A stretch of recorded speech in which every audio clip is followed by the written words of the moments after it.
So in this video, we'll try to understand how to draw the shear force and bending moment diagram in case of the simply supported beam carrying 2-point loads 5 kN and 7 kN from the left hand and right hand supports at a distance of 1.5 meter.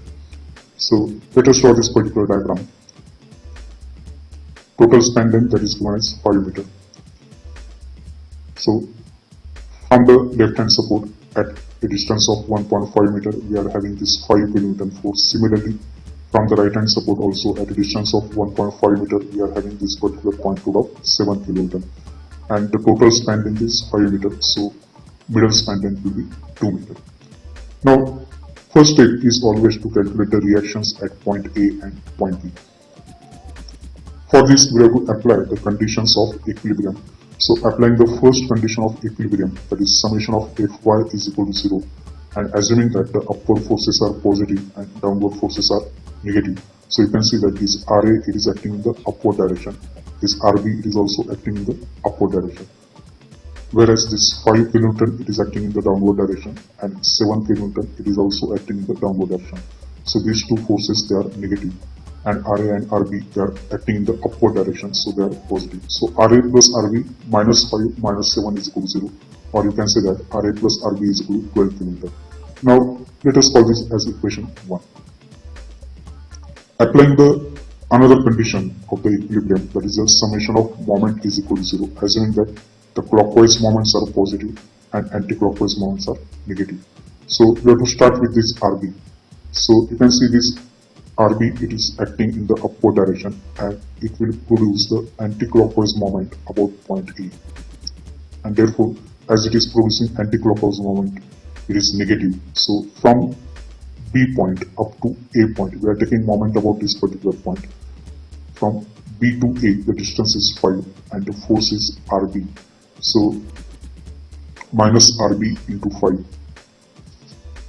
Then another force is 7 kN. This is acting in the downward direction and it will produce the clockwise moment about this A. So 7, and from B up to point A, the distance is 3.5. So, and as it is a clockwise moment, we are considering this term as a positive term. Similarly, this 5 kN force, which is also acting in the downward direction, will also produce the clockwise moment about this A.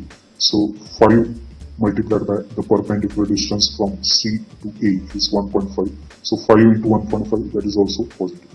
Now transfer this negative term on the other side, it will become positive and you will get the first value, that is Rb, and that is equal to 6.4 kN. Now we can substitute this value of Rb in this first equation. So Ra will be equal to 12 minus Rb. So that is 12 minus value of Rb, just now we have calculated, it is 6.4 kN. Therefore, Ra is equal to 5.6 kN. So the value of Ra is 5.6 kN, value of Rb is 6.4 kN. Now we can draw the shear force and bending moment diagram. The conventions which are used for drawing the shear force diagram is that the upward force is considered as positive and downward force is considered as negative. Now shear force at point A.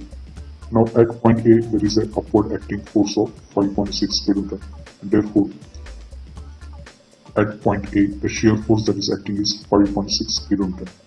From A up to just C left, there is no other force that is acting, and therefore whatever the value of shear force is there at point A, the same will be appearing at the C left.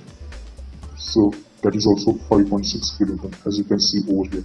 But suddenly at point C, there is a downward acting load, point load of 5 kN, and as it is acting in the downward direction, is 5.6 minus 5, so it will be 0.6 kN that we have indicated over here. From this point C up to D left, there is no other force that is acting, and therefore whatever the force that is there at point C, the same will be acting at the D left also. So that is 0.6 kN. That also we have shown over here. But exactly at point D, there is suddenly a downward acting point load of 7 kN. And therefore, as it is acting in the downward direction, 0.6 minus 7, so that will give the value of minus 6.4 kN. So that is shown over here. Again, from D to the B left, there is no other force that is acting. So whatever is the shear force that is acting at point D, the same will be acting at point B left also. So that is 6.4 kilonewton. Now exactly at point B, there is a point load acting in the upward direction, that is 6.4. So minus 6.4 plus 6.4, so that is 0 kilonewton. So at point B, the value of shear force is 0. So your diagram must be a closed diagram. This is positive and this is negative. Above the baseline, the forces are considered as positive, and below the baseline, they are negative. So in this way, you can draw the shear force diagram. Now we have to draw the bending moment diagram.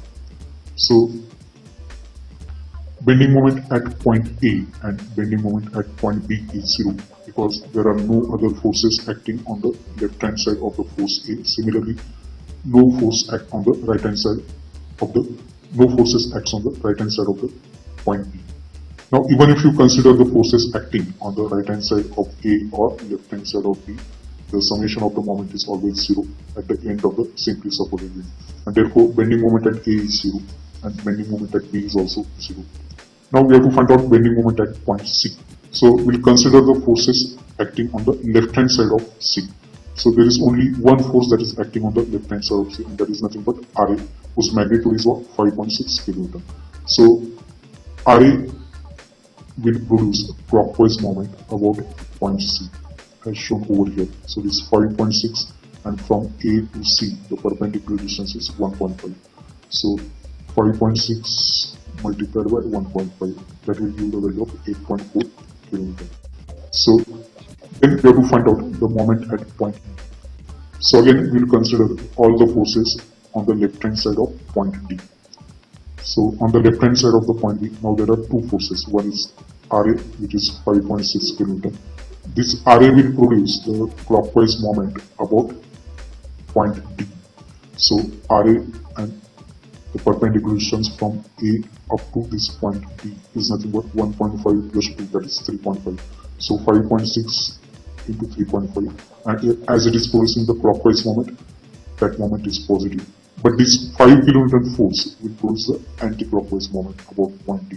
So as it is producing anti-clockwise moment, that moment is negative, and it is 5 into, from this C point up to D point, the perpendicular distance is what? It is 2. So that is negative because it is anti-clockwise moment. So if we calculate, that moment is 9.6 kilonewton meter.